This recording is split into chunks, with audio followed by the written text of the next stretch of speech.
പ്രിയപ്പെട്ടവരെ, ഈ വീഡിയോന്റെ ആദ്യ ദൃശ്യം നിങ്ങൾ നോക്കിയേ.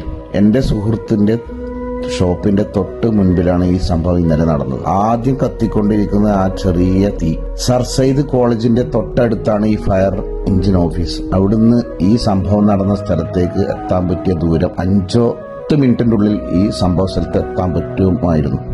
അവരെത്തിയതാവട്ടെ അരമണിക്കൂർ കഴിഞ്ഞു. എന്റെ പ്രിയപ്പെട്ടവരുടെ കച്ചവട സ്ഥാപനം ഇങ്ങനെ സംഭവിക്കില്ലായിരുന്നു. കേരളത്തിലെ കച്ചവടത്തിന്റെ അവസ്ഥ വളരെ ദയനീയമാണ്. ഒരുപാട് കടക്കാരാണ് കേരളത്തിലെ ഒട്ടുമിക്ക കച്ചവടക്കാരും. ഒരുപാട് കടക്കാരാണ്. അതിന്റെ ഇടയിൽ ഇങ്ങനെയുള്ള സംഭവങ്ങൾ സംഭവിച്ചാൽ നിന്ന് നീരാൻ പറ്റാത്ത അവസ്ഥയിലാണ്. അതുകൊണ്ട് അപകടം പറ്റിയവർക്കെല്ലാം നമ്മുടെ ഗവൺമെന്റ് സഹായം കൊടുക്കുന്നത് ഞങ്ങൾ കാണാറുണ്ട്. അതുപോലെ ഇവരുടെ ബാങ്ക് കടങ്ങൾ എത്രയായാലും ഇവരുടെ ബാങ്ക് കടങ്ങൾ എഴുതി തള്ളണം. ഒരുപാട് സ്ഥാപനങ്ങളാണ് നശിച്ചു പോയത്. നിങ്ങൾ ഈ ദൃശ്യത്തിൽ കാണാം. ഒരുപാട് തൊഴിലാളികളുടെ തൊഴിലാണ് നഷ്ടപ്പെട്ടു പോയത്. ഇതെല്ലാം ഇനി ശരിയായി വരണമെങ്കിൽ ഒരുപാട് ദിവസങ്ങളോ വർഷങ്ങളെടുക്കും. ഞങ്ങളുടെ കച്ചവടക്കാരുടെ സ്വപ്നങ്ങളാണ് ഒറ്റ രാത്രി കൊണ്ട് ഇല്ലാതായത്. ഈ വ്യാപാരികളെ ഗവൺമെന്റ് സഹായിക്കണമെന്നാണ് ഞങ്ങൾക്ക് പറയാനുള്ളത്. വളരെ ദയനീയമാണ് അവസ്ഥ.